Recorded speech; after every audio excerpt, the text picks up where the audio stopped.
Muy buenos días, chicos. Ahora vamos a continuar con nuestra primera clase de español. La vez pasada solamente subimos pues lo que era las actividades del libro de texto. Están pendientes dos partes, esta segunda y la que viene, que es la tercera. Bueno, voy a tratar de que sean muy breves. Vamos a ir siguiendo vamos con la presentación. Vamos a ir siguiendo las diapositivas e ir explicando. Bueno, ya saben, la portada, por favor, el nombre de la escuela, grado, grupo, ciclo escolar. En este caso, seguimos en la clase uno, pero es la segunda parte, en donde estamos ahora tratando el tema de la comprensión lectora, con un tema que viene en su libro precisamente de comprensión lectora. Vamos a ver a qué se refiere este.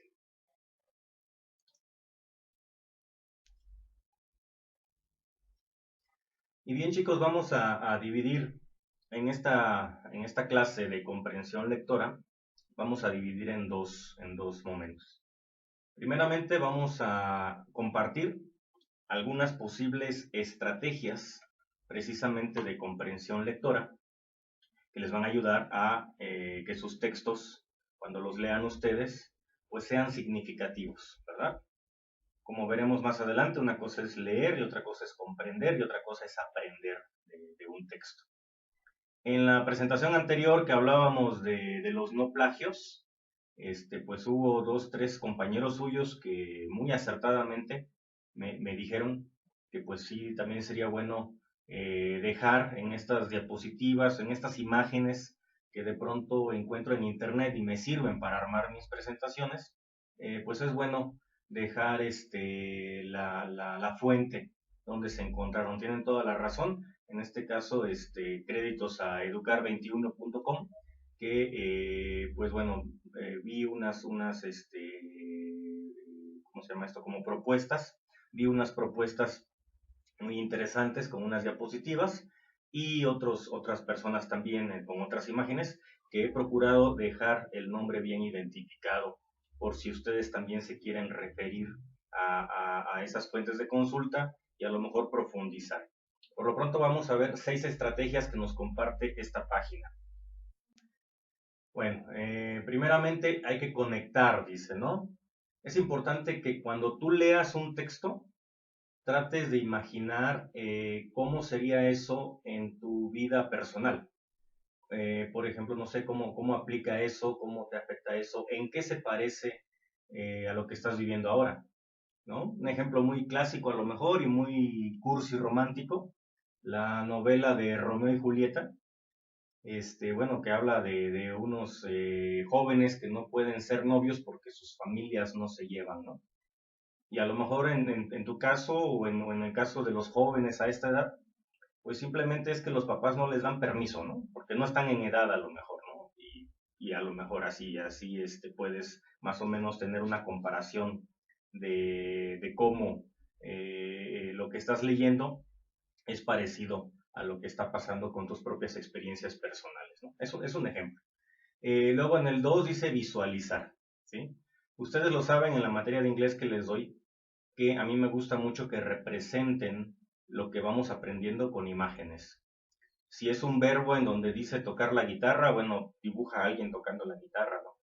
Y cuando leas, haz lo mismo, cierra los ojos, imagínalo, crea tus escenarios, tus personajes, imagina cómo serían, trata de seguir las descripciones del autor para hacerlo, y de repente, si se puede, pues haz un dibujo alusivo a lo que entendiste del tema. De hecho, es una de las propuestas que haremos hacia el final del video.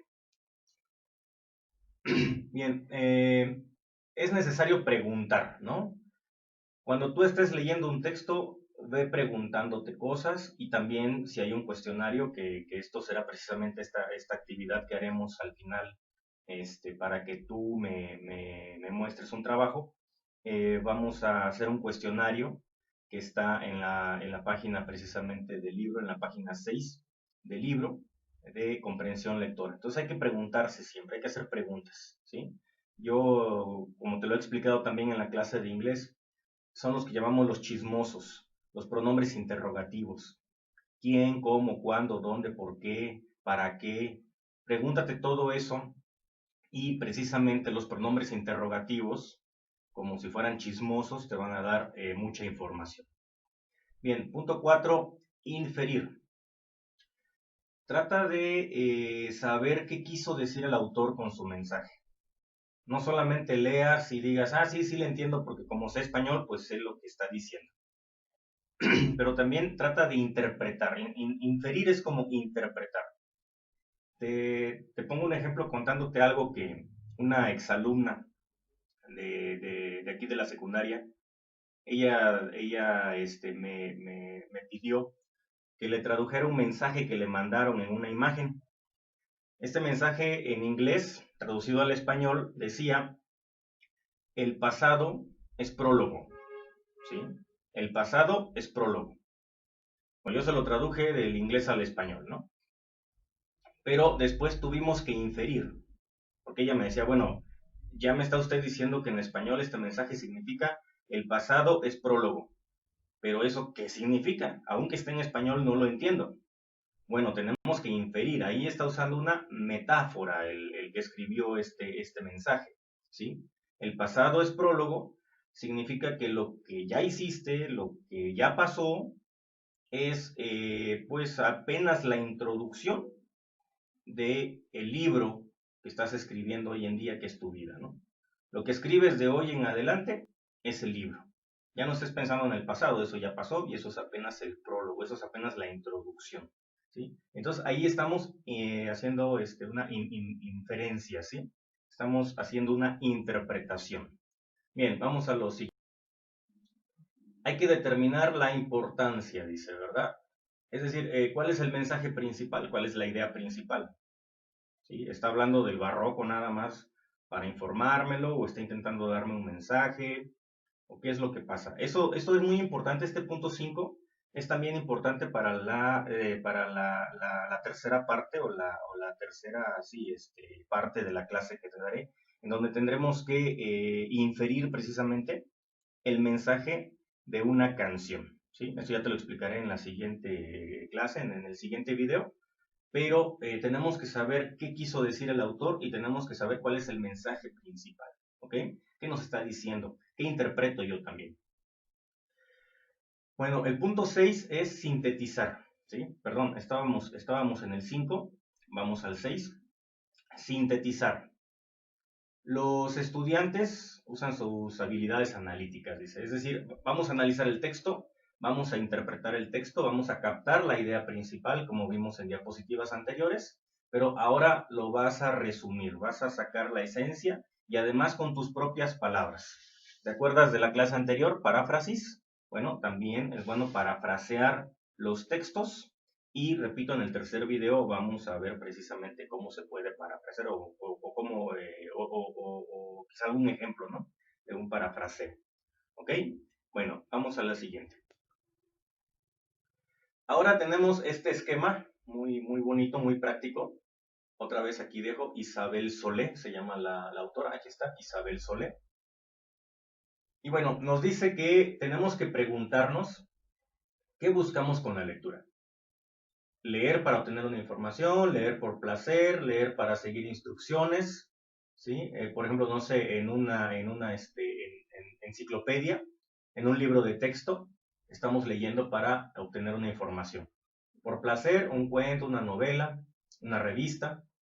Seguir instrucciones, pues precisamente un instructivo, ¿no? Acabamos de comprar una tele y pues no le encontramos bien cómo se conecta, cómo se prende, cómo se configuran los canales. Podemos leer un instructivo, ¿verdad? Bien, dice leer para revisar, algo que ya conocías, pero bueno, quieres volver a saber o quieres volver a buscar un punto en específico que no te acuerdas bien cómo iba. O leer para aprender, que también es una de las cosas o de las finalidades por las cuales vamos a la escuela, ¿sí? Nos dice la misma autora que esto implica comprender el texto. Muy importante esto, mira, comprender el texto. Y en esta comprensión interviene tanto el texto, su forma, contenido como el lector, ¿sí? O sea, hay que leer, hay que comprender y hay que aprender. ¿ok? No nada más leas y leas y leas y no sabes ni lo que estás leyendo, solamente estás pronunciando palabras. Leer puede ser nada más repetir palabras y realmente no estás entendiendo nada. No solamente basta con leer, hay que comprender lo que se dijo y de ahí aprender. Tienes que reflexionar para qué te sirve eso y qué aprendiste, ¿sí? Entonces dice que es comprender ante todo un proceso de construcción de significados acerca del texto. Tienes que saber qué significa lo que te están diciendo. Para eso obviamente hay que estar alfabetizado, ¿no? Es decir, saber leer. La alfabetización significa pues saber leer, aprender a leer. Pero no es nada más, como dije, repetir las palabras que están escritas, sino comprenderlas, entenderlas y aprender de ellas, ¿ok? Cuando tú logras eso, entonces sí ya hiciste una comprensión lectora, ¿sí? Repito, no es lo mismo leer que tener comprensión lectora. No es lo mismo repetir las palabras que están escritas en voz baja o en voz alta que entenderlas, analizarlas y aprender de la información que se dio ahí. Para eso tienes que procesar información decodificada, construir el significado junto a un aprendizaje significativo, ¿sí? ¿Qué tienes que hacer o qué te ayuda a lograr esto?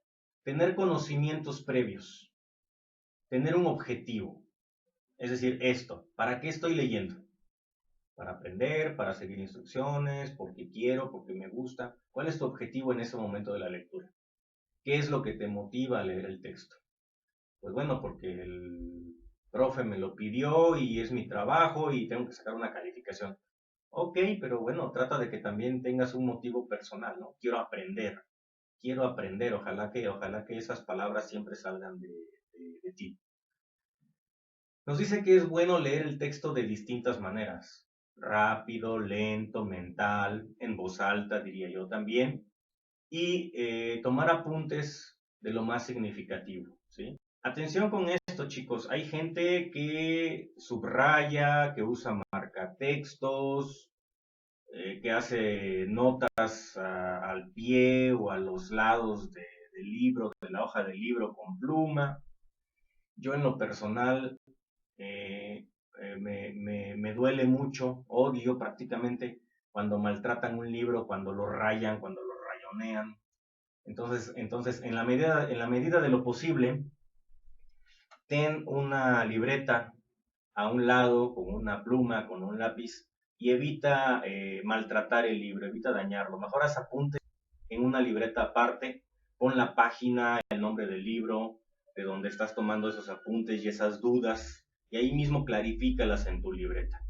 Procura dejar los libros intactos para que generaciones posteriores puedan también acceder a ese libro, si esté todo pintarrajeado y todo maltratado por el antiguo dueño. Por favor, es mi petición y mi recomendación. Hay que respetar los libros mucho. Bueno, vamos a la... Bien, aparte de que leas en voz alta y en voz baja y mental, pues puedes hacer esto. En un espejo ponte a leerte a ti mismo, mírate a los ojos, mira al individuo o individua que está en el cristal y haz de cuenta que no eres tú y le estás leyendo. Si puedes, grábate también y luego escucha esa grabación para que veas cómo has leído.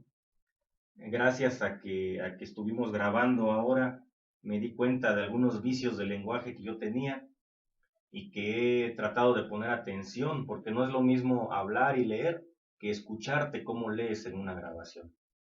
Y usa la imaginación, y cuando puedas, léele a alguien, y si no tienes a alguien a quien leerle, a algún sobrinito, sobrinita, hermanito, hermanita, agarra tus Barbies que seguramente todavía tienes por ahí, tu Max Steel o qué cosa juegan ahora aparte de Fortnite los chicos, ¿qué juegan físicamente? Los peluches que tengas por ahí, el peluche que te regaló el novio o la novia, ponte a leerle algo como estos niños, no dejes de ser niño y no dejes de tener imaginación para leer. Luego haz tus propias historias también, ¿no? Como podremos ver en episodios siguientes. Pero bien, vamos a la siguiente. Otro esquema, ¿sí? Aquí empezamos a ver la estructura, un poquito una estructura clásica para estrategias de comprensión lectora. Y es muy fácil, antes, durante y después. Antes de la lectura, ¿sí? Como ya dijimos, hay que ver qué sabes, ¿no? Trata de checar qué sé del tema, cuál es mi conocimiento previo del tema, cuál es mi objetivo, para qué voy a leer. Y trata de, como de, digamos, como que suponer, ¿sí? Adivinar, trata de adivinar, por así decirlo, predecir es la palabra, de qué va a tratar, qué va a pasar. Si es de muchos capítulos, igual, termina un capítulo y quédate con la duda. ¿Qué va a pasar con el personaje en el siguiente capítulo? O tú mismo piensa qué me gustaría que pasara, ¿sí? A lo mejor posteriormente resulta que lo que tú pensaste que iba a pasar pasó. O al revés, y terminas como decepcionado, ¿no? Ching, no pasó exactamente como yo lo había predicho, ¿no? Como yo lo había pensado. Y cuestiona lo que te acabo de decir, ¿no? ¿Qué va a pasar? ¿Cómo se va a resolver esto? ¿Sí? Trata de generarte eso como un interés para ir al siguiente capítulo o terminar el texto que estás leyendo. Durante la lectura, dice, hay que determinar las partes que son relevantes, que son importantes en el texto. ¿Sí? Y luego también tener estrategias de apoyo al repaso. Tienes que repasar mucho también el texto si es que no lo comprendiste a la primera. O incluso si pensaste que lo comprendiste a la primera, dale otra lectura, dale una segunda lectura después de un tiempecito, deja pasar al menos 15 minutos, media hora, vuelve a leerlo y piensa si habías comprendido todo desde la primera vez o estás encontrando nuevos significados en esta segunda lectura. Y encuentra también problemas y posibles soluciones. Por ejemplo, palabras desconocidas, ¿no? Ay, esta palabra no la conozco. Entonces, ¿qué hago? Bueno, aquí nos recomiendan en las estrategias de comprensión lectora los que saben de estos temas, nos dicen dos cosas cuando encuentras una palabra desconocida. Tienes que preguntarte dos cosas. ¿Esa palabra desconocida me impide avanzar en el texto? Si la respuesta es sí, y ya no puedes avanzar, ya no le encuentras significado por esa palabrita, entonces mejor haz una pausa, ve a un diccionario, consúltala y trata de pues ver qué significaba y continúa con tu lectura. Pero si no es una palabra que realmente te impida continuar y comprender el sentido general del texto, entonces por lo pronto déjala pasar, continúa con tu lectura, tenla presente, apúntala en tu libreta como dije, ¿verdad? No recomendaría subrayarla, ponerle marcatextos, escríbela aparte o tenla ahí en tu mente presente, si es que tienes, bueno, todos tenemos esa capacidad de retener la palabra y después ya la buscas con calma en un diccionario, ¿sí? Bien. Y después de la lectura, muy importante, ¿no?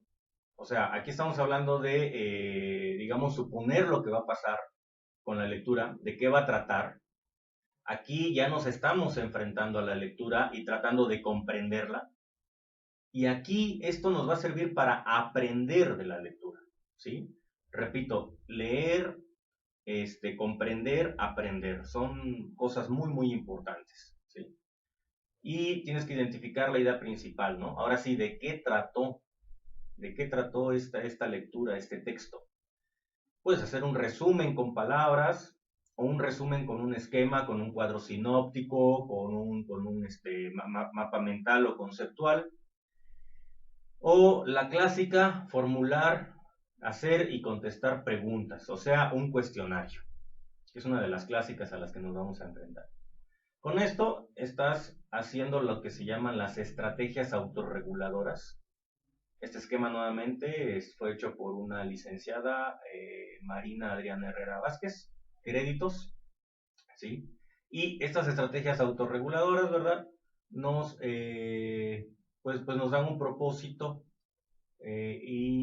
pues hacen que estemos planeando nuestra lectura. La monitorean y la supervisan y después la evalúan que aprendimos ahí. Bien, ¿qué otras pistas o qué otros tips nos dan? lee rápidamente, busca palabras específicas, frases, ideas, títulos, subtítulos, verbos, adjetivos, vocabulario que te sea familiar, vocabulario que te sea desconocido. También busca cosas que te ayuden a comprender, ¿verdad?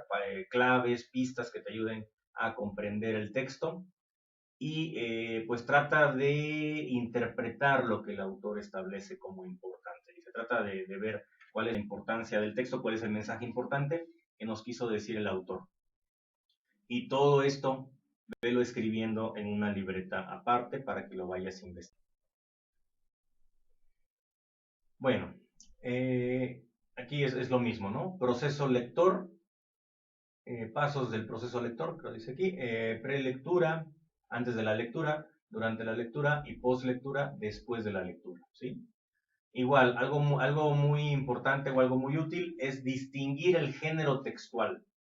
Antes de que empieces a leer, fíjate qué tipo de texto es. ¿Es una novela? ¿Es un reportaje en el periódico? ¿Es un cuento? ¿Es, no sé, información de una enciclopedia? ¿Sí? O sea, ¿qué es el libro que vas a leer? ¿De qué se trata? ¿Es tu libro de texto? ¿Es tu libro de comprensión lectora? ¿De qué se trata el texto? ¿Ok? Igual, otra vez, activar ideas previas, plantearse un propósito de lectura, formular una predicción. Esto ya lo vimos. ¿Sí? Detén la lectura un momento para comprender, sobre todo si estás teniendo problemas en continuar. Tienes que saber bien el significado de las palabras, tus conexiones, tus inferencias, visualizar, imaginar, autocuestionarse. ¿Sí? Todo esto ya lo estuvimos viendo en las diapositivas pasadas. Resumir, sintetizar. Ya después de la lectura, haz resúmenes, haz síntesis y también haz algunas evaluaciones para que llegues a una evaluación metacognitiva. Esta palabrita te la explico en la siguiente diapositiva, pero bueno, meta significa después de y cognitivo conocimiento. O sea, después del conocimiento. Básicamente, metacognición es aprender, como ya te dije. Pero bueno, ahorita vamos a ver ejemplos más bien en la siguiente diapositiva. ¿Sí? Y otra vez, planificación, supervisión, evaluación. ¿Sí? Estas son las estrategias, digamos, que van más allá del conocimiento. Bueno, por lo tanto, puedes hacer un esquema como este, mira. Antes del texto, son estas dos preguntas que te puedes hacer. ¿Qué sé sobre el tema? ¿Qué espero encontrar en el texto? Aquí faltaría una columna más, durante el texto. ¿Qué problemas estoy encontrando? ¿Qué palabras nuevas, por ejemplo, estoy encontrando? ¿Sí? Y después de leer el texto, ¿qué aprendí de él? ¿Sí? Entonces, un momento con dos preguntas, por ejemplo, otro momento que no está marcado aquí, con problemas, con dificultades, con cosas que voy entendiendo y no entendiendo, y un tercer momento donde dice que aprendí del texto. Hacia el final del video, de la presentación, te voy a mostrar ya un esquema mejor que esto, uno más completo, que es precisamente una de las actividades que vas a hacer como evaluación de este tema. ¿Ok? Bien, ¿cuáles son las preguntas para la metacognición? O sea, para el antes, durante y después. ¿Sí? ¿Qué has hecho o aprendido? ¿Cómo lo has hecho o aprendido? ¿Qué dificultades has tenido? ¿Para qué te ha servido? Aquí yo también diría cómo resolviste esas dificultades, ¿sí? ¿En qué otras ocasiones podrías utilizar lo que has aprendido? Pero también hay preguntas que faltaron aquí, por ejemplo, en el antes, como qué sé del tema, qué creo que va a pasar, etcétera, etcétera. Ahora sí, para ir más o menos resumiendo y cerrando el tema, estos son los tipos de estrategias de comprensión lectora. Eh, Repito otra vez, o se repite, conocimientos previos, saber, perdón, pensar qué es lo que yo sé del tema, ¿no? Saber cuál es la idea principal. Organizadores gráficos, que son los mapas, por ejemplo, mentales, conceptuales, cuadros sinópticos, sinónimos, antónimos. Bueno, ya chequé una palabra que no me sabía, ya vi cuál es su equivalente, cuál es su sinónimo. También ayuda a saber cuál es el contrario, ¿no? ¿Cuál es el antónimo? Eso te lo enseñaron en la primaria, ¿no? Sinónimos, antónimos. Te sirve esto para ir construyendo tu vocabulario y que en siguientes lecturas ya no dependas tanto del diccionario, porque a lo mejor esas palabras ya las aprendiste antes en otra lectura, ¿sí? Cuando tú lees mucho, también tu vocabulario se va ampliando, ¿ok? Bueno, asociar conceptos a tu experiencia personal, hacer paráfrasis de la lectura, es decir, ahora tú dilo con tus propias palabras, explica con tus propias palabras. Recuerda que es paráfrasis. En el tema anterior ya vimos lo que es paráfrasis, explicar con tus propias palabras. Bueno, ahora trata de leerlo o de visualizarlo en tu mente con tus propias palabras. Vuelve a leer. De hecho, lee siempre y vuelve y vuelve y vuelve a leer, ¿sí? No sé qué más, imaginar, pensar qué es lo que va a pasar o por qué está pasando, son las hipótesis, ¿sí? Analogías, compáralo con algo, ¿sí? Qué más? A ver, de las que estoy viendo aquí, importantes. Detectar contradicciones. Aquí esto, por ejemplo, esto ya va a un nivel más alto, ¿no? Cuando tú ya tienes la capacidad para cuestionar al autor y decir, hey, ¿qué pasó? Aquí este autor se está contradiciendo o no estoy de acuerdo con lo que él está diciendo, ¿no? Eso también es muy bueno. Hacer anotaciones, ¿sí? Lo que te acabo de decir, una libretita aparte, una hoja aparte, donde tú vayas poniendo las cosas que no entendiste o las cosas que te parecen importante escribir. Haz resúmenes, observa la estructura del texto, ¿sí?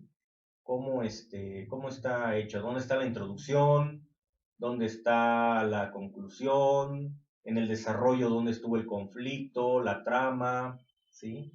Y bueno, ya vimos en el tema anterior, ya vimos que a lo mejor hay una tesis, a lo mejor hay argumentos, ¿sí? Todo esto de la estructura del texto ya lo explicamos también. Por eso este tema se relaciona con el tema anterior y con el tema que sigue. El tema que sigue a su vez se relaciona con estos dos que ya vimos. En el video siguiente te lo doy. Haz esquemas donde tengas tus técnicas de estudio, otra vez esquemas ilustrativos, nos dice aquí, con imágenes, con cuadros mentales, conceptuales, ¿sí? Esto es muy importante, dice, el friso de la historia, lo que le llaman línea del tiempo. Sobre todo cuando son textos históricos, pero bueno, también puede ser una historia, una novela. Si tú estás leyendo una novela de William Shakespeare, es muy útil saber qué autores estaban escribiendo en ese mismo momento, qué autores escribieron antes, qué autores escribieron después, saber qué estaba pasando en ese momento en el lugar donde él estaba escribiendo. El contexto histórico es muy importante, ¿sí? ¿De qué años estamos hablando? Por eso las líneas del tiempo son muy importantes. Lo vamos a ver en unos instantes en esta misma presentación. Bueno, haz preguntas que te permitan interpretar lo que dice el texto, ¿ok? O lo que trata de transmitirte el texto. Preguntas, autopreguntas, comprueba tus respuestas y también siempre trata de recordar todo lo que pasó. Cierra los ojos y recuerda lo que decía el texto, lo que decía el mensaje, la historia, etc. Bien, vamos a la siguiente. Y por último, esta es la última de este tema de la comprensión lectora, antes de que pasemos al tema específico del barroco, que es parte de esta misma clase, de esta misma segunda parte de la clase. Vamos a ver pues estas estrategias. Ya están aquí como que más resumidas, con un diseño más atractivo, que viene de una página que se llama PT Aula, ¿ok? Y bueno, es lo que acabamos de decir en todas estas diapositivas. Localiza la idea principal, identifica causa y efecto, qué sucede, por qué sucede, para qué sucede, ¿sí? Datos de apoyo, busca en una enciclopedia, en internet, información alrededor de la historia del texto, el año, el lugar, etc. Ahorita vamos a ver un poco de eso también. ¿Para qué escribió esto el autor? Piensa también desde el punto de vista del autor. ¿Para qué lo escribió? ¿Qué quería transmitir? ¿Cuál era el objetivo del autor? Pistas de contexto, dice, ¿no? Antes de que vayas al diccionario, esto es muy importante, se me ha pasado decirlo, ¿no? Encontraste una palabra nueva, una palabra desconocida. Bueno, antes de que vayas al diccionario, trata de ver si el mismo párrafo y las mismas palabras que están alrededor de esa palabra desconocida te ayudan a suponer o identificar completamente el significado de la palabra, ¿sí? Y el diccionario como un último recurso. Predicciones, ¿no? ¿Qué crees que va a suceder antes y durante el transcurso del texto? Visualiza, dice. Otra vez, imagina, ¿no? Y trata de hacer imágenes, dibujos en tu mente o físicamente incluso. Bueno, diferencia entre hechos y opiniones. Aquí ya es lo que te digo, cuestiona, ¿sí? ¿Será cierto lo que me está diciendo el autor? Checa con otros autores que han escrito del mismo tema, sobre todo si es un artículo de opinión, si es un ensayo, checa con otros ensayistas, con otros articulistas, qué han dicho ellos del mismo tema, ¿sí? Y no te quedes solamente con la opinión del autor, identifica cuáles son suyas netamente, cuáles son compartidas y haz tu propio criterio, haz tus propias conclusiones, ¿ok? No porque lo escribió alguien significa que es cierto. Cuestiona todo lo que leas y trata de hacer tu propia conclusión, ¿ok? Bueno, es bueno cuestionar, ¿sí? Nunca tengas miedo de cuestionar y decir, ¿será cierto lo que me están diciendo? Y bueno, otra vez, interpreta lo que dijo el lector, ¿no? Interpreta y cuestiónalo una vez que lo entendiste. Bueno, estas son las estrategias de comprensión lectora que quise ponerlas antes de empezar cualquier tema del libro de comprensión lectora y de cualquier actividad que hagamos en lo subsecuente, porque estas estrategias y otras que tú encuentres, por favor, aplícalas siempre los textos que leas, no solamente en mi materia, sino en cualquier momento de tu vida, en cualquier materia y en cualquier momento de tu vida. Por favor, todo lo que leas, pues utiliza esta pequeña presentación que acabamos de ver en este momento. Duró media hora, según estoy viendo el cronómetro. Vamos a entrar ahora sí a el tema 1 de comprensión lectora, ¿sí? En el libro, en la páginas 5 y 6 del libro de comprensión lectora, vas a ver que el primer tema es el barroco, ¿sí? Te estoy dando una semana para que entregues. Acuérdate que estamos haciendo adaptaciones y bueno, va a ser el lunes 14 de septiembre cuando me entregues este simple cuestionario que viene ahí en la página 5 y 6. En la página 5 lees el texto que habla del barroco y en la página 6 contestas el cuestionario. Y en tu libreta, como te explicaré después, haces un esquema del antes, durante y después de la lectura, ¿ok? Pero bueno, ¿por qué te hago esta presentación del tema del barroco? Bueno, porque es importante, como ya vimos en las diapositivas anteriores, es importante que tú tengas un conocimiento histórico, un contexto histórico, literario en este caso, también artístico, sobre lo que fue el llamado barroco, ¿ok? Entonces, esto lo hago como una manera de ayudarte con la lectura que tú vas a hacer en la página 5 y el cuestionario de la página 6. Lo tendrías que hacer tú, a lo mejor, en lo ideal, pero te quiero ayudar y porque también, pues bueno, es el tema, digamos, de la clase. Yo te voy a dar aquí mi punto de vista, pero también tú tienes que ahondar. Eso es lo que no quise decirte nada más. Actividad 1, investiga del barroco. Actividad 2, lee el texto y actividad 3, contesta el cuestionario, ¿sí? Te voy a ayudar con esa primera parte dándote una breve exposición sobre lo que fue el barroco y lo que implicó en el arte en general en Europa, España y, bueno, que España es Europa, obviamente, pero quiero decir en Europa en general en España en específico y que nos dio cierto rebote aquí en América Latina, en México, en la Nueva España en ese momento todavía. Bueno, para empezar, el significado de la palabra barroco no está muy clara, no es 100% correcta o cierta todavía, ¿sí? Hay algunos que dicen que puede venir de una expresión que se llamaba horror vacui, que significa vacío al horror, perdón, horror al vacío, miedo a lo vacío, esta dislexia y disgrafia que tengo junto con mi tartamudez que a veces me sale, hoy particularmente, pero bueno, como ya dije alguna vez en algún video, no quiero estar haciendo muchas en ediciones, que sea lo más natural posible.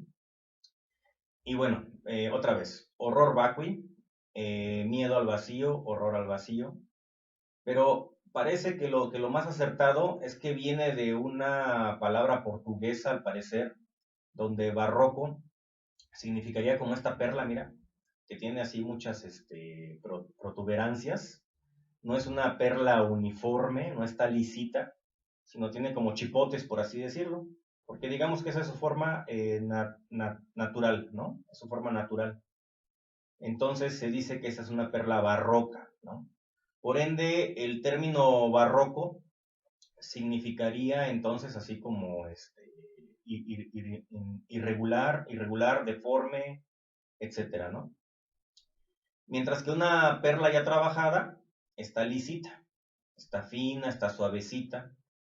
Entonces, esta perla no es barroca, pero esta perla sí es barroca. Parece que de ahí viene el término barroco. ¿Ok? Cuando tratamos un tema de historia, cuando tratamos un tema histórico, hay dos preguntas clave, dos preguntas básicas que tienes que hacerte. ¿Cuándo y dónde? ¿Ok? Bueno, vamos a ver que estamos hablando del siglo XVI es 1500, siglo XVII y siglo XVIII. ¿Ok? Digo, no es que exactamente empezó aquí, terminó aquí, puede ser un poquito años antes, un poquito años después. Podemos hablar de un prebarroco, podemos hablar de un posbarroco. Antes del barroco estuvo el llamado movimiento renacimiento. Bueno, puede ser que de pronto el Renacimiento y el Barroco se unen en algún momento antes de 1600, pero básicamente el esplendor del Barroco, digamos, se da en estos momentos. Hay que mencionar que no a todos les llegó en el mismo año ni en el mismo momento. Por ejemplo, a Inglaterra le llegó un poco después, ¿sí? Pero básicamente va a empezar un poquito aquí en Italia. Ahorita vamos a ver las razones por qué empieza en Italia este llamado movimiento, influencia a toda Europa o a la gran parte de Europa. A Inglaterra, repito, le llega un poco tarde, pero le llega. Pero quien más se vio influenciado sobre todo fue España, que repito, en algún momento de rebote le llegó a América Latina, a México, a la Nueva España. ¿Sí? Bueno, entonces, ¿cuándo? Entre 1600 a 1750. ¿Dónde? En Europa. Se origina en Italia principalmente, Roma, Vaticano, Trento, es una parte por aquí, ahorita la vamos a ver. Se expande hacia toda Europa y pega mucho en su influencia en España y un salpicón a México y América Latina. Después de que te preguntes cuándo y dónde, la siguiente pregunta muy importante es ¿quién? ¿Quién o quiénes? En este caso vamos a ver a estos personajes de España. ¿Ok? Te acordarás en la primaria, cuando te hablaron del descubrimiento de América, Isabel y Fernando, los reyes de España, reyes católicos. Ellos financian el viaje de Cristóbal Colón, ¿verdad? Para descubrir el continente. Y se benefician de todas las riquezas que venían del nuevo continente. El oro, la plata, los materiales, etc. La mano de obra que estaba trabajando en aquellas tierras. bueno, en nuestras tierras, pero desde España, aquellas tierras. Y de pronto España se vuelve un país rico, pero inmensamente rico. Tuvo muchísimo dinero y se vuelve muy poderoso, ¿sí? Y bueno, para este momento entonces España es poderosísimo en Europa. Una de las hijas que tuvieron fue Juana I de Castilla. Esto que te pongo aquí es una línea cronológica familiar. Es, por así decirlo, la descendencia de los reyes católicos, que viene así, ¿ok? Y luego baja para acá, ¿sale? O sea, va en este orden. Los reyes católicos tuvieron a una hija, que es Juana I de Castilla. Esta señorita se casa con un monarca, se me va ahorita el nombre, que venía de la parte germana, ¿sí?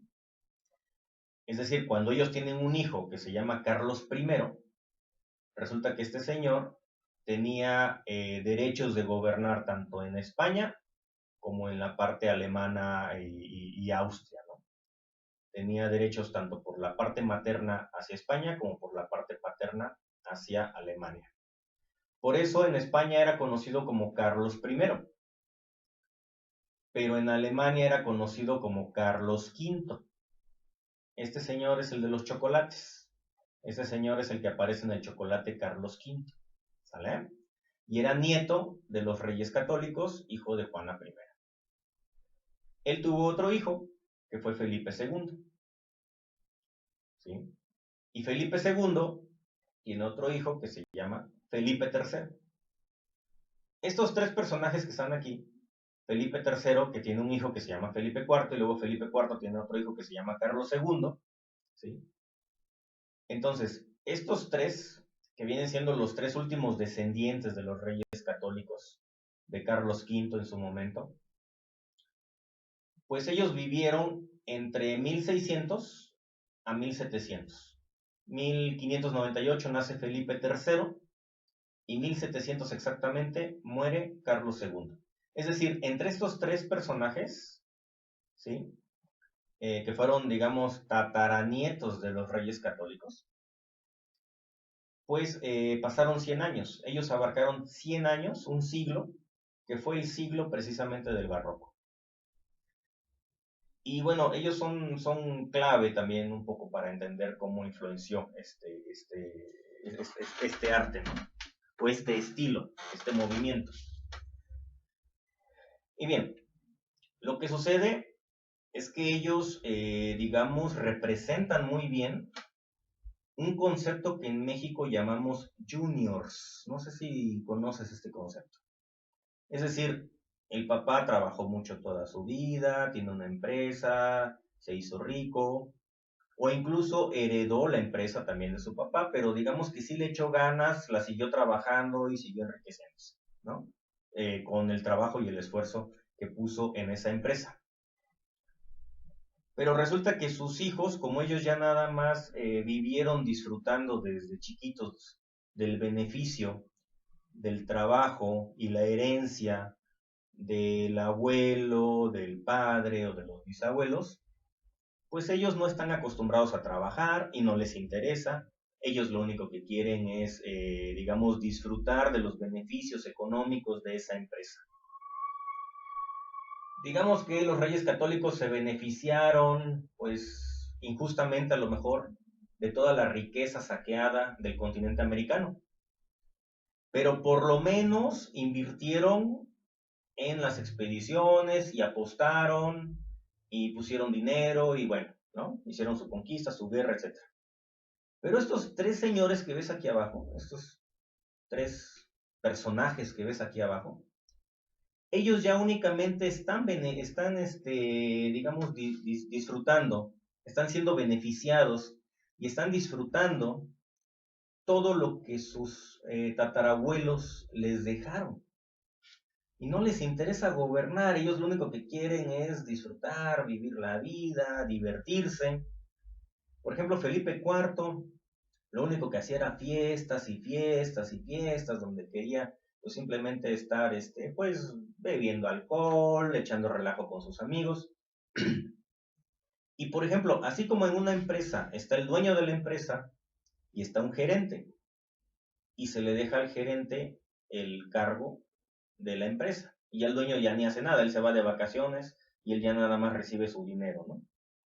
Pues igual Felipe IV nombró a un personaje, un amigo suyo ahí. En ese tiempo esa figura se le llamaba válidos. Los válidos eran los que gobernaban en nombre de los reyes. Y sobre todo Felipe IV, ella ni quiso gobernar, a él nada más páguenle como si fuera una renta. O sea, lo que hizo él fue rentar España, ¿no? Tú te haces cargo, nada más me pagas mi dinero, yo soy el rey y no quiero saber nada. Y todas las decisiones las tomas tú como válidos. Y bueno, pues entonces esos tres personajes sobre todo se encargaron de debilitar toda esa riqueza y todo ese poder político y militar que sus tatarabuelos, sus padres, abuelos habían, digamos, mantenido, ¿sí? Y entonces España, de lo rica que fue, con Carlos II ya estaba totalmente debilitada. Como una empresa, en donde aquí se formó, se fortaleció, se enriqueció, llegaron estos tres, se gastaron todo lo que sus tatarabuelos les habían dejado, y Carlos II de plano la dejó en bancarrota, se dice. Bueno, ese es el contexto de España y estos tres individuos que estuvieron en la época del barroco. Vamos a la... En Francia había otro personaje similar, ¿sí? Así como te acabo de hablar de Felipe III, cuarto y Carlos II, también este personaje era de Francia, Luis XIV. Desde los 4 o 5 años, desde que era niño, él ya era rey, ¿sí? Pero entonces otros que eran adultos, digamos, gobernaban en su nombre, pero él ya era el rey. Duró como casi 70 años, por ahí, 72 años, siendo rey de Francia. En todo ese periodo que acabamos de comentar, entre 1600 a 1700, ¿verdad? Él fue también rey y a él le tocó toda esta época del barroco. En Francia se aprovechó muchísimo el barroco por este señor que lo vio como una oportunidad de mostrar y presumir opulencia y decir, miren, Francia tiene mucha riqueza y soy el rey de uno de los países más ricos que pueda haber, ¿sí? Le gustaba vestir bien, le gustaba ponerse muchas ropas, sus pelucas, y era muy ostentoso. Esta que ves aquí es la parte trasera de su casa. La fachada está atrás.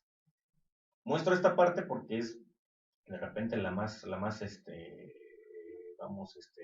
grandiosa, en donde vemos que hay fuentes, hay jardines, hay esculturas. Vivía en total opulencia, en total lujo, ¿sí? Se llama Versalles, esa área, ese pueblo, digamos, esa ciudad, donde él construyó el Palacio de Versalles, cerca de París, Francia. Y ahí vivía Luis XIV. Esta es nada más una de las tantas, de los tantos cuartos, de las tantas habitaciones que tenía este palacio. Muchos candelabros, mucho oro. Y todo esto que vemos aquí, tanto adorno, es una de las características principales del barroco. Hay muchísimos adornos por todos lados. Y eso va a ser no solamente en la arquitectura, sino en todas las disciplinas del arte.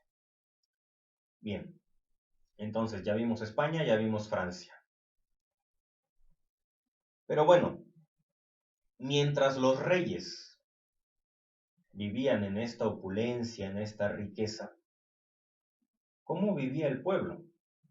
¿Cómo vivía el pueblo español? ¿Cómo vivía el pueblo francés? ¿Cómo vivía el pueblo europeo? Pues bueno, así. Aquí hay unas niñas humildes vendiendo pues algunas cosas y contando las moneditas que lograron ese día. Aquí hay otros niños también pues haciendo algo. Vemos que de repente por ahí algún esclavo quizás pidiéndole pues un poco de pan a este niño. Ambos son pobres, pero pues digamos que también hasta entre los pobres hay clases, ¿verdad? Hay subdivisiones y al parecer él no le quiere convidar de su pan porque pues él también tiene hambre, ¿no? Los otros dos, él está comiendo un pancito, mira, un pequeño pan es lo que está comiendo ¿sí? Y con otros aquí niños que se ven también pobres, ¿sí? Una mujer también en pobreza, pues comiendo un poco. Estos otros les fue un poquito mejor, tienen como un pan ahí y uvas, están comiendo uvas, ¿sí? Esta señora quizá está un poquito más arribita en la escala de la pobreza, por lo menos unos huevitos tibios, al parecer, unos huevitos fritos, está haciendo ahí unos huevos estrellados. Noten algo con los niños en estas ilustraciones, un común denominador que nos representa, ¿sí? Pobreza. Están descalzos. También en el arte pictográfico hay un mensaje, también aquí hay un discurso, ¿sí? Aquí hay un discurso que también podemos interpretar. Y cuando el autor, cuando el pintor nos muestra que los niños están descalzos, evidentemente nos está dando el mensaje de pobreza. O este tiene como guarachitos o como zapatitos, pero todos rotos también, todos humildes, ¿sí? Hambre y desnudez, ¿no? Es ir descalzos y hambrientos y con ropas pues muy maltratadas, símbolo de pobreza, ¿verdad?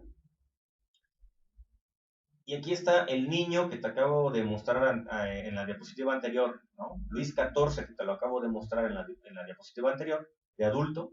Aquí está el niño Luis XIV, míralo. A diferencia de estos niños, mira nada más. Al pequeño reyesito, al hijo de papi, al juniorcito, ¿sí? Y así era así era Felipe III, Felipe IV y Carlos II, así. Niños niños bien acomodados. De Francia viene ahorita un término que está muy de moda y para mí mal utilizado, ¿sí? De Francia viene el término fifi. Aquí está el niño fifi, ¿no? Este sí es un fifi. Este sí es un fifi, ¿ok? Una persona que no se preocupa de qué va a comer como ellos. A él le llevan todo a la mesa, ¿sí? Él sí viste bien, él no lleva guarachitos, ni mucho menos va descalzo. Él sí lleva zapatos caros, zapatos de marca, viste ropa cara y come todos los días. Él no se preocupa si va a comer o no va a comer. Y bueno, aquí podemos aplicar una estrategia de comprensión lectora, una de las estrategias de comprensión lectora que vimos en la parte anterior al video. ¿Esto cómo se parece a nuestra realidad? Vimos en la diapositiva anterior, en las diapositivas anteriores, estamos hablando del año 1600 a 1700. Ya estamos en el año 2000, ya pasaron 300 años, 200 años por lo menos. Ya no estamos así. Después de 200 años ya no vivimos así, donde hay gente en estas condiciones, niños en estas condiciones y otros niños, en cambio, o adultos en estas otras condiciones. Ya no hay desigualdad social después de 200, 300 años. Hay que reflexionar eso. Yo pienso que sí, seguimos, en muchas cosas seguimos igual. Pero hay una pequeña diferencia que yo quiero aprovechar para hacerte un llamado de conciencia, alumno, alumna que me escuchas. Luis XIV era el gobernante, al igual que los otros tres que vimos antes, los dos Felipes y Carlos, ¿sí?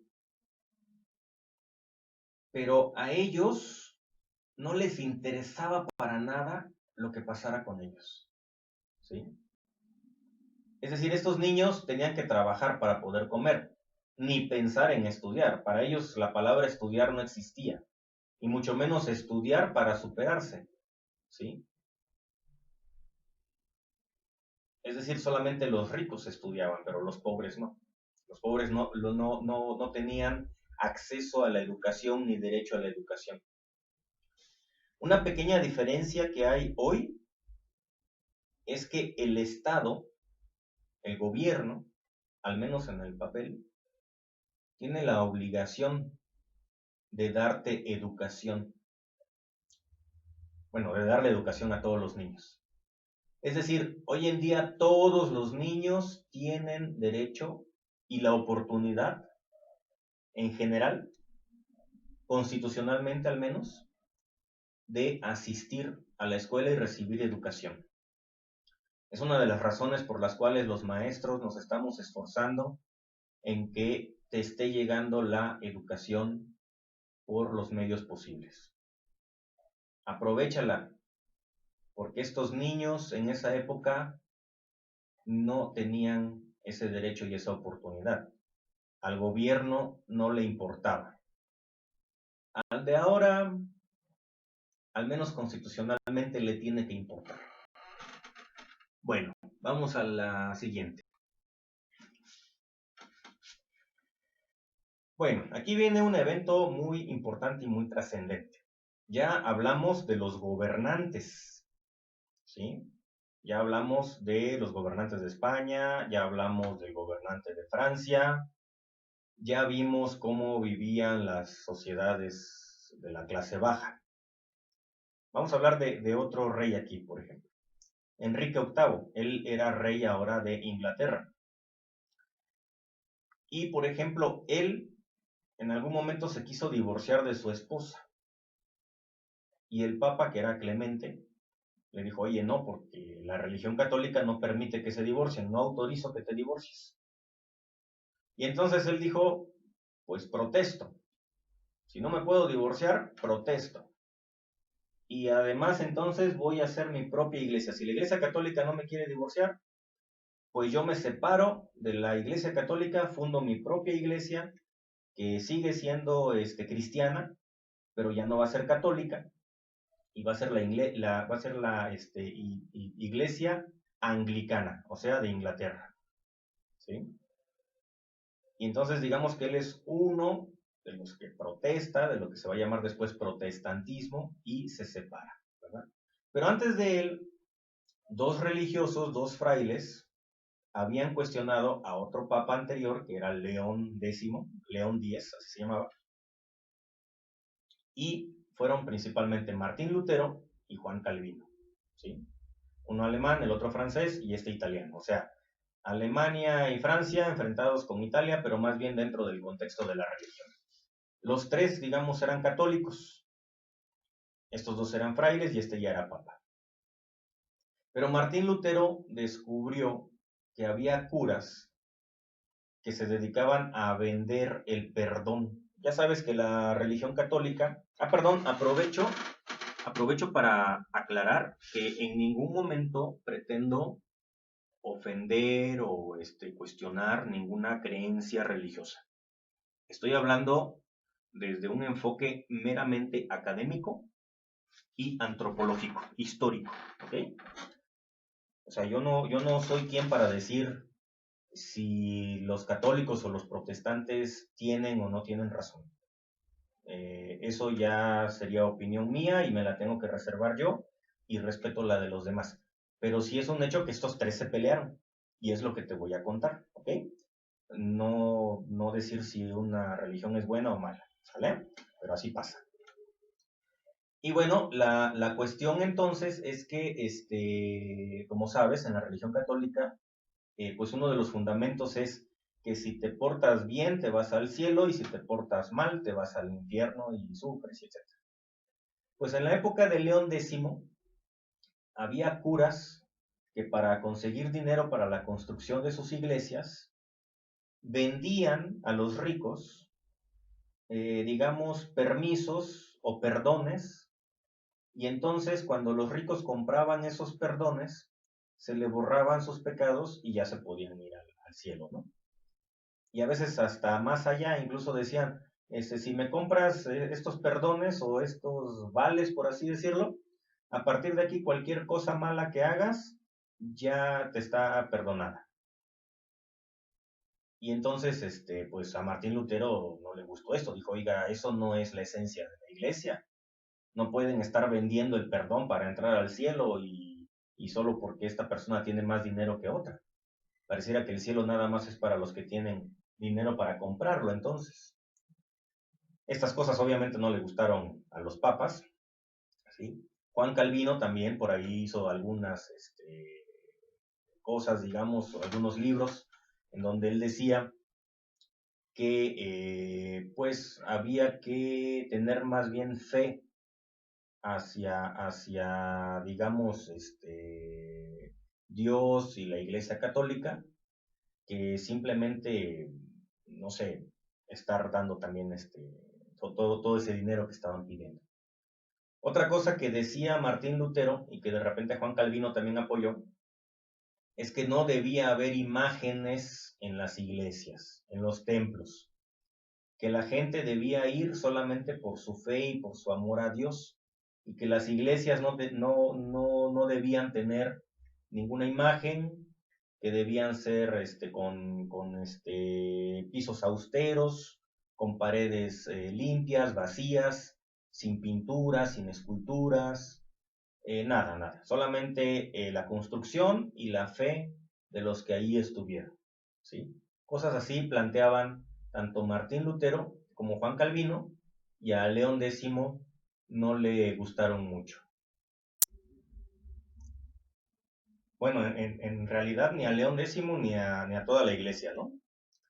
Entonces, cuando Martín Lutero se entera de esta venta de perdones, y entre otras cosas, y pues él también dice protesto, ¿no? Y cuando Juan Calvino también dice que hay que ir más bien con fe a las iglesias que con otra cosa, pues igual también él protesta.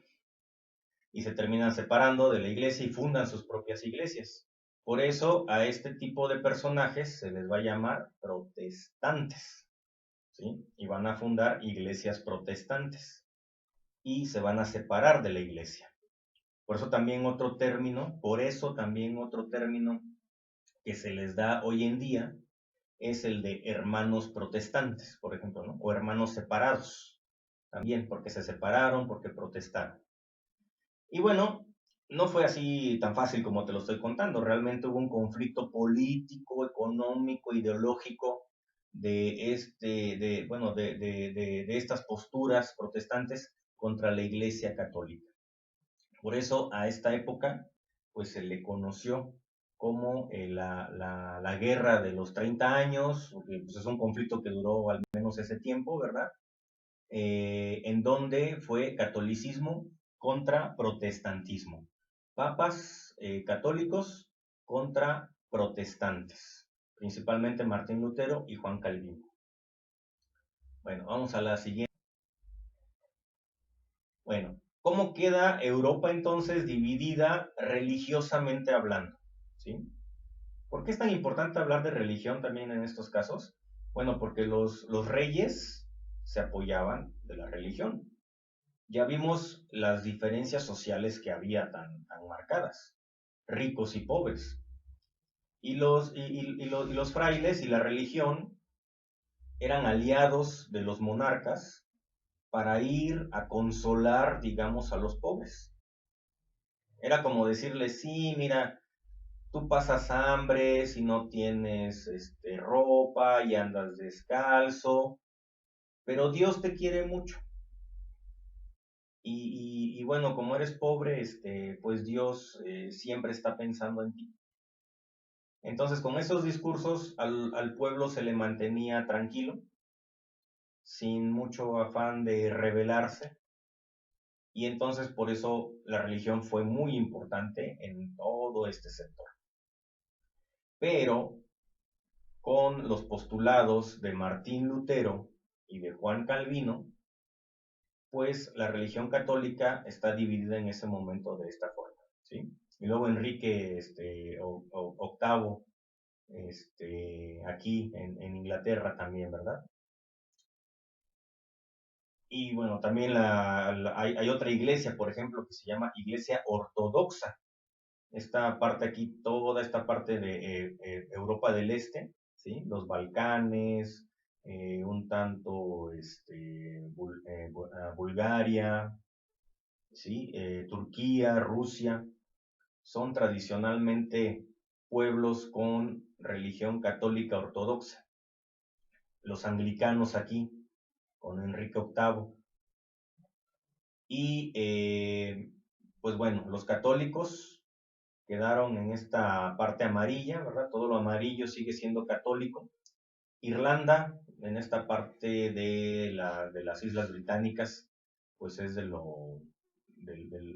las que sí se queda, digamos, con lo católico. Irlanda del Norte, que ha pertenecido al Reino Unido, sigue, eso sí, con la iglesia anglicana. Pero curiosamente Escocia, Holanda, aquí veo Suiza, por ejemplo, Hungría, algunos territorios franceses, se influencian con las ideas de Juan Calvino. Y sobre todo la parte germana, ¿sí? La parte del norte, Austria, Alemania, Dinamarca y estos países, ¿verdad? Como Noruega, Suecia, Finlandia, ¿sí? Pues van a estar influenciados por Martín Lutero, por el llamado luteranismo. Por eso entonces vemos así, los católicos en amarillo, los luteranos en verde, los calvinistas en rosa, los anglicanos aquí en café y los ortodoxos, pues toda esta parte, ¿verdad? Entonces, así quedó, digamos, fraccionada Europa y sus alrededores, sin contar a los musulmanes que andan por acá, ¿verdad? Así quedó toda esta parte, digamos, fraccionada a raíz de pues estas protestas. De este momento en el cual se separa parte de la Iglesia Católica, se fragmenta. ¿Cuál fue la respuesta de la Iglesia Católica ante esto? Desde el Vaticano convocan a un concilio. Un concilio es una asamblea, un congreso. Y se reúnen en esta parte del norte de Italia que se llama Trento y hacen lo que se llama el Concilio de Trento. Y dicen, aquí en esta asamblea discuten este tema, ¿no? Como en las asambleas que hay seguramente en tu comunidad, así a mano alzada, en la plaza pública ahí de tu comunidad, así también se reunieron muchos religiosos aquí para discutir qué estaba pasando con Martín Lutero, con Juan Calvino y cómo iban a resolver. Y dijeron, aquí viene una parte muy importante. Dijeron, a ver, lo que propone Martín Lutero es que no haya imágenes, que no haya adornos, ¿sí? Y se está llevando a mucha gente para allá, ¿sí? Porque dice que allá, además, no les va a cobrar diezmo. Sí, esto es algo muy importante. Quizá recuerdes en tus clases de historia la palabra diezmo, que viene de 10, el 10%, la décima parte, ¿sí? Todos los campesinos, toda la gente pobre de Europa que ya vimos en las diapositivas anteriores, todo lo que trabajaban se lo tenían que dar prácticamente a los reyes para poder mantener toda esa vida que ya vimos que llevaban. Y aparte de eso, de que les quedaba muy poquito para medio comer, todavía la décima parte de lo que ellos producían, también se la tenían que dar a pues los curas de su iglesia. La décima parte, el 10%. Haz de cuenta que si alguien cultivaba 10 tomates, alguien era campesino, y ese día cultivó 10 tomates. Bueno, pues a lo mejor 9 tomates le tenía que dar al rey y un tomate, el 10%, se lo tenía que dar a la iglesia. De repente alcanzaba a pellizcarle algo a algún tomatito y eso era lo que comía. ¿Sí? Así de dura estaba la situación. Un 80% a los monarcas y un 10% a la iglesia y se quedaban con muy poquito, ¿no? Para comer. Por eso es que los reyes podían vivir tan bien y por eso es que la iglesia también podía vivir muy bien. Pero recuerda que América ya estaba descubierta. Muchos se las ingeniaron, hicieron los esfuerzos para irse a vivir a América, Estados Unidos, México, Nueva España, etcétera. Es decir, hubo lo que se llama migración. Y de repente los campos quedaron vacíos. Y también eso provocó una crisis, porque entonces ahora los reyes no tenían quienes los mantuvieran, porque los campesinos muchos migraron hacia América, hacia el continente americano, ¿sí? Y bueno, y aparte te digo, tenían que pagar el diezmo. ¿Qué dijo Martín Lutero? A ver, yo no les voy a dar imágenes, yo no les voy a dar pinturas en las iglesias, van a hacer cosas muy austeras, van a hacer solamente las construcciones, vamos con fe, como decía Juan Calvino, y no les voy a cobrar el diezmo. Y entonces, ¿qué hicieron en Roma? ¿Qué hicieron en Trento? Bueno, pues nosotros vamos a hacer al revés.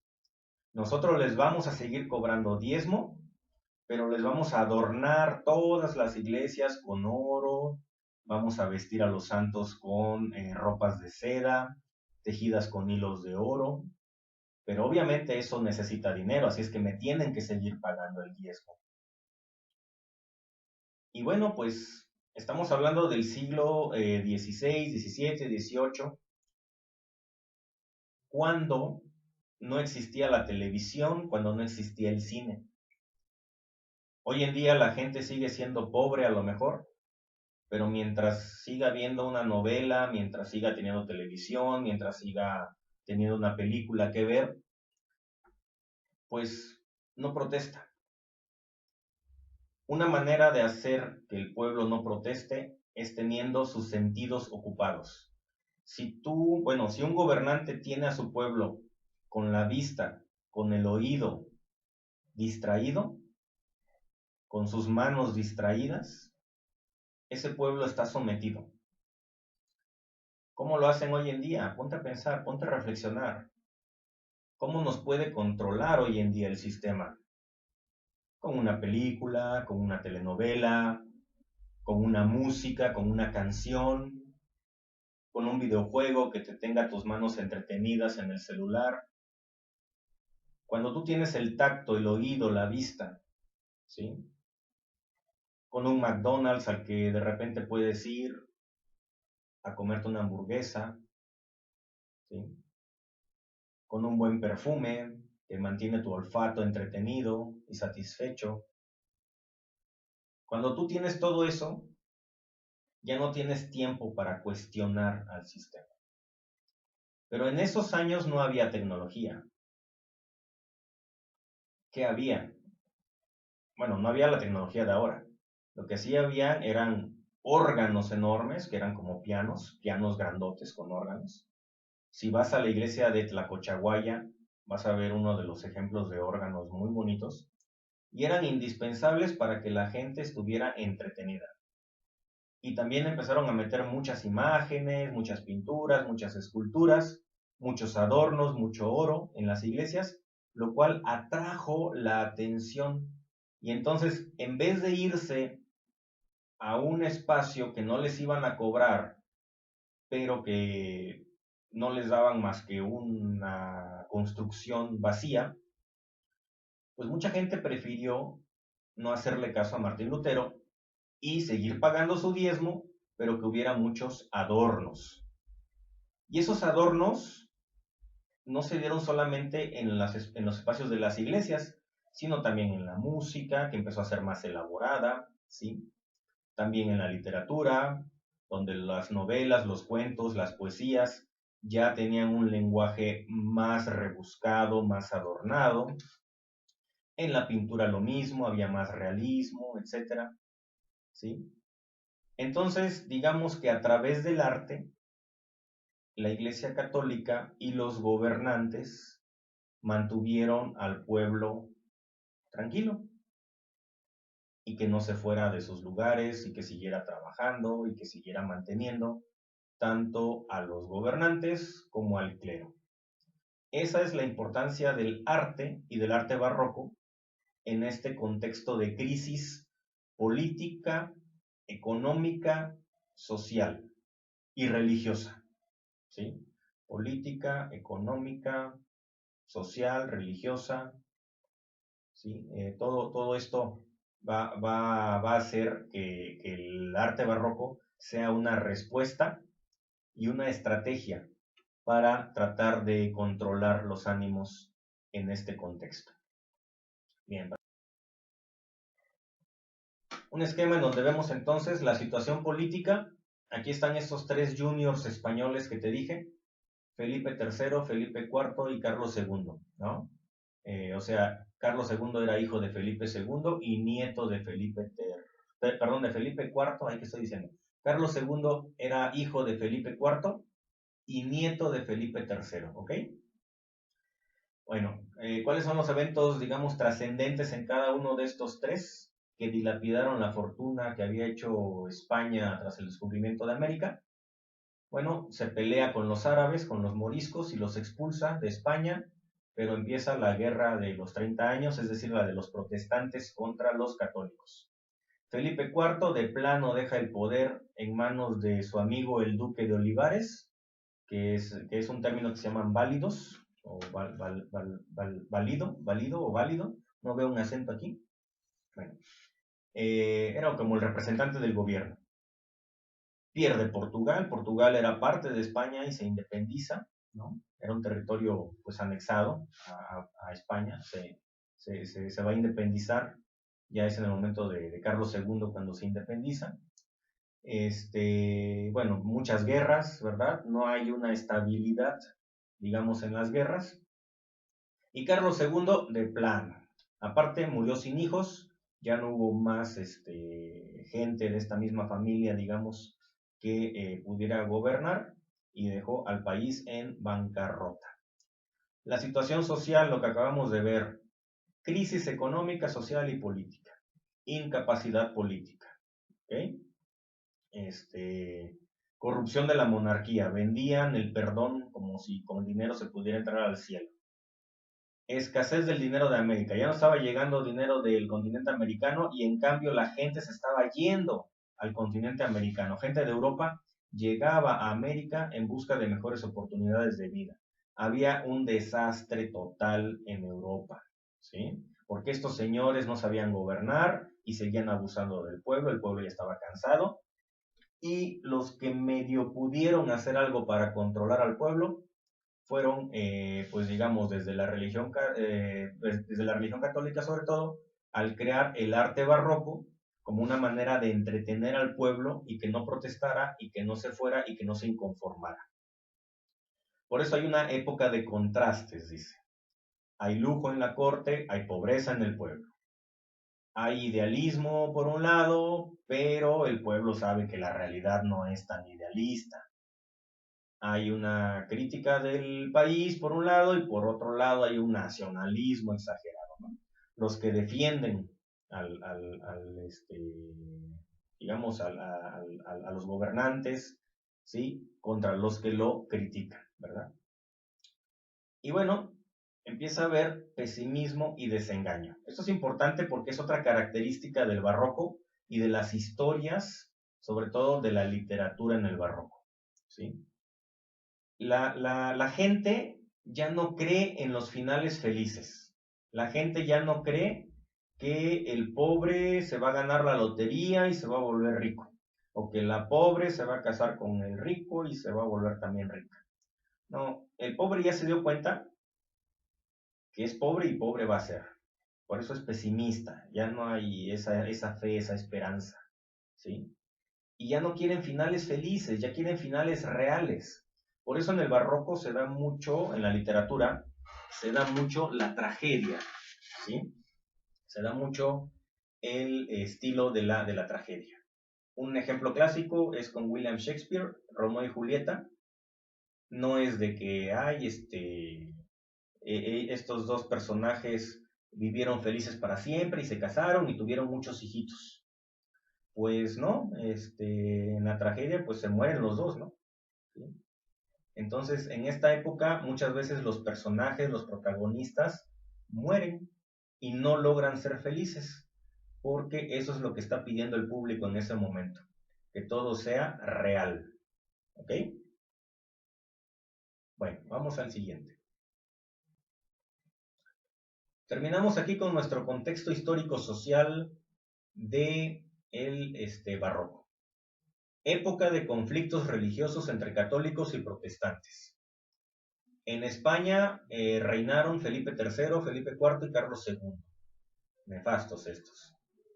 Los monarcas ceden el poder a sus válidos, ¿sí? A sus representantes. Hay que mencionar, relacionado con esto, que en Francia gobernó Luis XIV y en Inglaterra Enrique VIII. ¿Okay? Bueno, la nobleza y el clero aumentaron su poder político y económico gracias al barroco, porque antes del barroco estaba muy debilitado, como ya vimos, y la gente estaba empezando a inconformarse y a protestar. ¿Okay? Bueno, fin de la hegemonía política y militar de España en Europa. Gracias a estos tres, España pues se debilitó política, económica y militarmente. Crisis económica por el agotamiento de recursos y por el hecho de que la gente se iba a América a buscar mejores condiciones de vida y los campos de cultivo ya no había quien los trabajara y por tanto ya no había cosechas, ya no había comida y bueno, no había, digamos, de dónde. Eso sí, los reyes pues no la sintieron tanto, ellos de todos modos nunca les faltó de comer. Y hubo un aislamiento cultural impuesto por la Inquisición.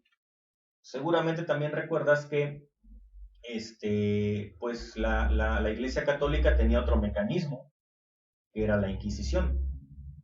O sea, le dio el arte y el barroco al pueblo para convencerlo por las buenas de que no se fuera con Martín Lutero, ni con ningún otro protestante, de que no se inconformara, de que siguiera siendo fiel a Dios y a la religión y a los reyes, pero si no quería por las buenas, si no quería por el arte, pues bueno, también existía la Inquisición que, entre otras cosas, torturaba y quemaba a los que no pensaran como ellos.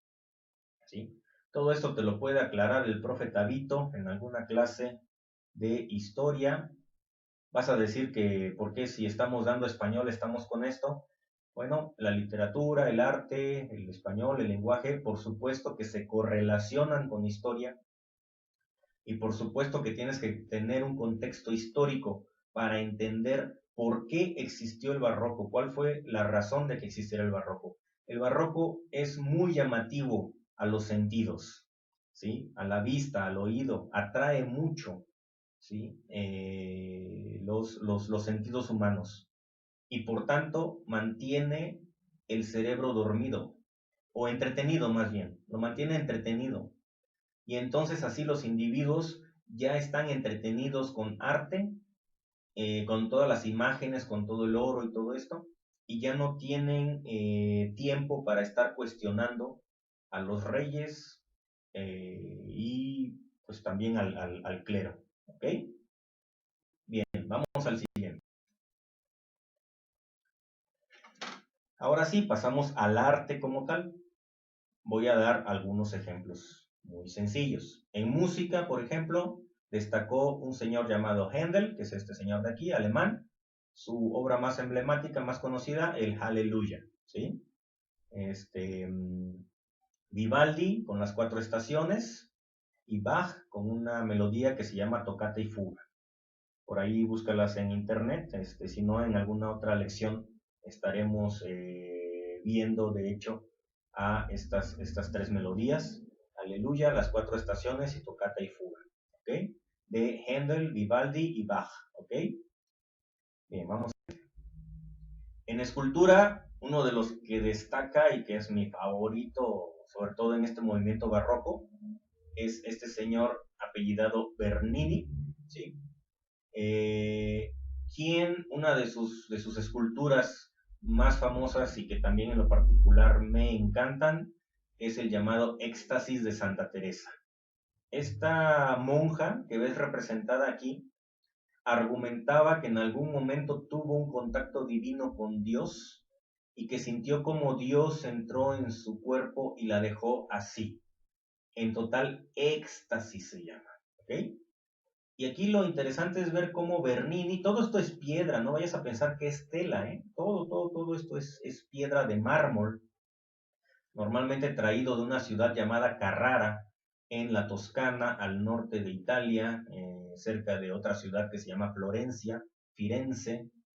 Y bueno, con mármol de Carrara, Bernini hizo la ropa. Mira cómo parece que la ropa es real, con los dobleces, ¿sí? Aquí se ven los dobleces de la ropa, mira, pero es pura piedra.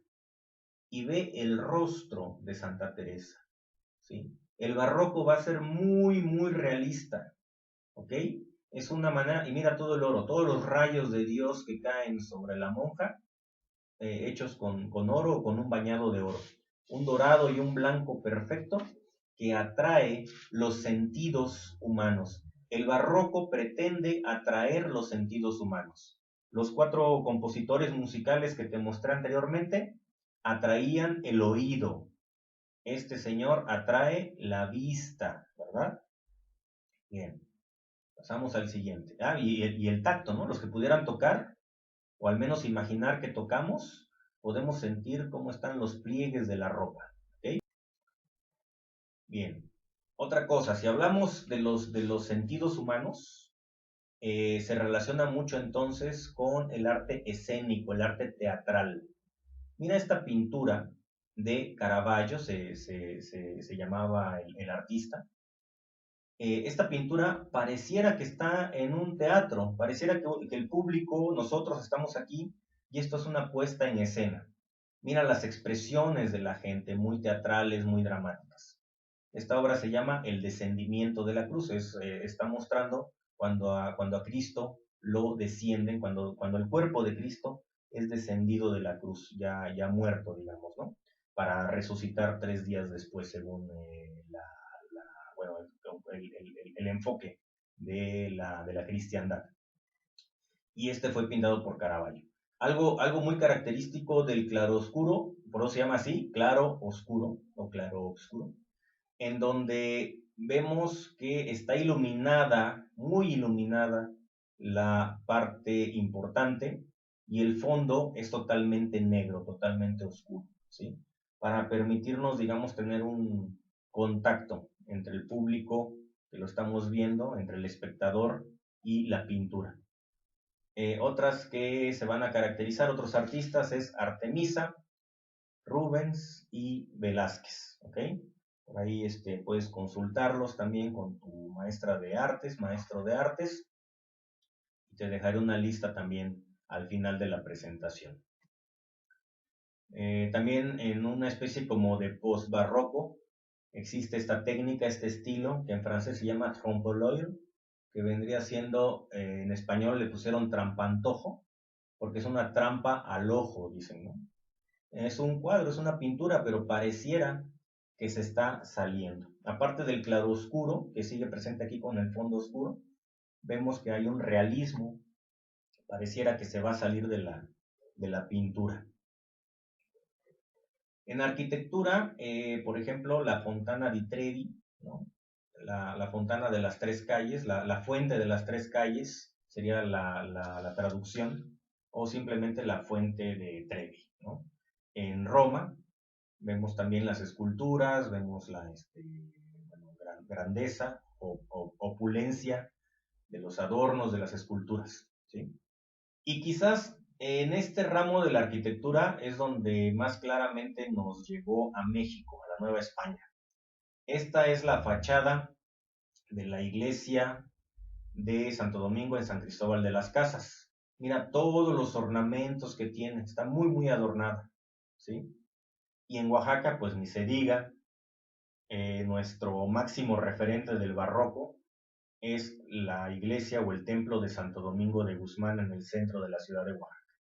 Aunque reconstruido totalmente en su interior, pero vemos el estilo barroco en su retablo y en todas las figuras que tenemos. Por eso, cuando tengas oportunidad o si ya fuiste a Santo Domingo, sabes de lo que te hablo, precisamente ahí se resume o se ejemplifica muy bien lo que te digo, ¿no? Templos totalmente adornados, con muchísimas imágenes, con muchos adornos por todos lados, con oro por todos lados, como una manera de atraer al público. Voy a ponerlo de esta manera. Haz de cuenta que la Iglesia Católica era una empresa y de repente Martín Lutero pone una tienda con los mismos productos, pero con diferente presentación, ¿no? Y les dice, aquí les vamos a vender el producto más barato o no les vamos a cobrar. Pero eso sí, las instalaciones son totalmente austeras, sin ningún adorno. Y entonces la Iglesia Católica, para no perder clientela, adorna sus instalaciones con el fin de que sean más atractivas y que entonces la gente no se vaya con la competencia, sino que se quede con ellos, aunque ellos sí le siguen cobrando un precio. Repito, espero no estar ofendiendo a nadie, simplemente es precisamente como te he dicho que se llaman estas, analogía. Es una analogía que hago para que comprendas un poquito qué fue el barroco y por qué tiene que ver, pues, esta lucha de religiones en que surgiera el barroco. ¿Ok? Bueno, vamos a la siguiente. Y ahora sí entramos a lo que nos concierne, literatura. Por ejemplo, en Inglaterra, el máximo exponente de la literatura barroca, William Shakespeare. ¿Ok? Y el máximo exponente de la literatura barroca en España, Miguel Cervantes de Saavedra. ¿Okay? Romeo y Julieta, Hamlet, Don Quijote de la Mancha, ¿sí? Son de las cosas que podemos señalar. En México tenemos ahí a dos representantes un poquito del post-barroco, ¿no? De este rebote que te digo que nos llega, Sor Juana e Inés de la Cruz y Juan Ruiz de Alarcón. Las redondillas famosas de Sor Juana Inés de la Cruz. Si por ahí has escuchado ese fragmentito, hombres necios que acusáis a la mujer sin saber que son de lo mismo que acusáis. Bueno, ya me vine aquí a la siguiente diapositiva. Ahora vamos a ver una línea del tiempo, pero relacionada con el arte barroco, ¿sí? Acuérdate de estos tres personajes junto con Luis XIV, que andaría por aquí también Luis XIV, es más contemporáneo de Carlos II y un tanto de Felipe IV, Luis XIV, ¿no? Entonces, vemos aquí a William Shakespeare en 1600 con Hamlet, mira, ¿ok? ¿Y qué está pasando en lo histórico? Pues bueno, este señor Felipe III se pelea con los árabes y los corre de España. Pero con los árabes también se van muchos avances científicos, mucho conocimiento y también pues empieza a haber migración y empieza a caer la agricultura, la producción agrícola y por ende van a empezar a escasear los alimentos, sobre todo para las clases bajas, ¿sí? Lope de Vega publica Arte Nuevo de Hacer Comedia, ¿ok? Góngora, tenemos una fábula que publicó, dice Polifemo y Galatea. Comienza la guerra de los 30 años, la guerra entre protestantes y católicos aquí. Empieza también el asunto. Felipe IV, pues se enfrenta con las primeras guerras, digamos, o batallas con Portugal, que ya quiere separarse, Cataluña, que hasta la fecha sigue queriendo separarse, algunos sectores de España, ¿sí? Y este evento muy importante, 1615, todavía con Felipe II, Cervantes publica la segunda parte de Don Quijote de la Mancha. Ya en el periodo de Felipe IV, Velázquez pinta Las Meninas, así se llama su obra más famosa. Y aquí tenemos a Francisco de Quevedo publicando El Buscón y Calderón de la Barca, famosísima obra La vida es sueño, cuando al final dice, la vida es sueño y los sueños sueños son. ¿Ok? Ahí está Calderón, que hace una alusión a que no se sabe cuál es la realidad, cuándo estamos soñando. Pues al final de cuentas, a lo mejor la vida no es la realidad que creemos, ¿verdad? Bueno, por aquí hay otro que dice Gracián, publica el Criticón. Y finalmente Carlos II, él sí ya enfrenta la independencia de Portugal, sin descendencia, como dijimos, y muere Calderón de la Barca. El que había publicado La vida de Sueño muere aquí, y prácticamente aquí se está marcando como el final del barroco en la parte literaria, ¿verdad? Son estos los exponentes de la literatura barroca principales. Se llevó el doble de tiempo de lo que pensé, pero es porque, ya me acordé, te di la sesión de comprensión lectora y del barroco en una sola, ¿ok? Fue 1 hora prácticamente de barroco y media hora de comprensión lectora o estrategias de comprensión lectora. Estamos terminando ya.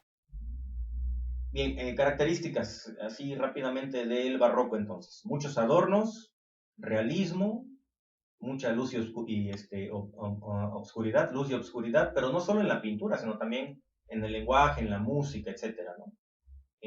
Hay movimiento en la arquitectura, en las formas, en la pintura, en el lenguaje, hay mucho movimiento. Hay religiosidad. Es una respuesta o una estrategia, diría yo, a una etapa de crisis social. Es pesimista, es trágico, es cruel, sensorial. Recuerda que sensorial significa que los 5 sentidos van a estar influenciados con este arte, con este estilo. La vista, el oído, el olfato, el gusto, el tacto. Y por ende es teatral, es dramático. ¿Okay?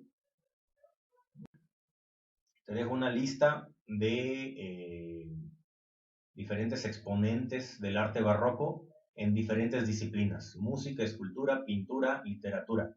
En música se me escapó Vivaldi y Bach, que sí te los mencioné en la diapositiva, y obras características de estos personajes. ¿Ok?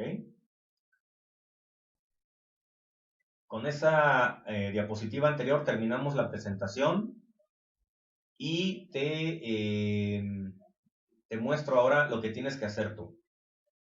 ¿Qué tienes que hacer para este tema?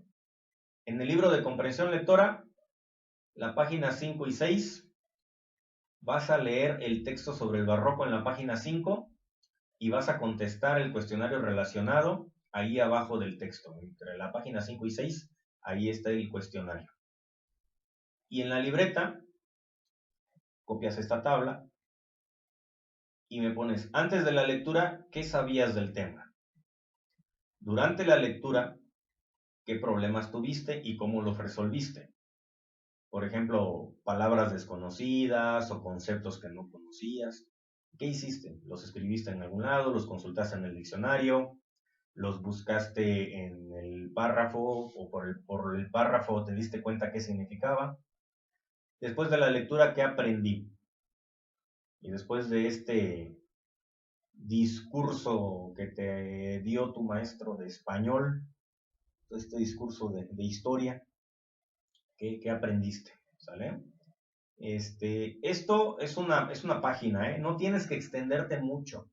Recuerda que no es mi intención cargarte de trabajo, ¿ok?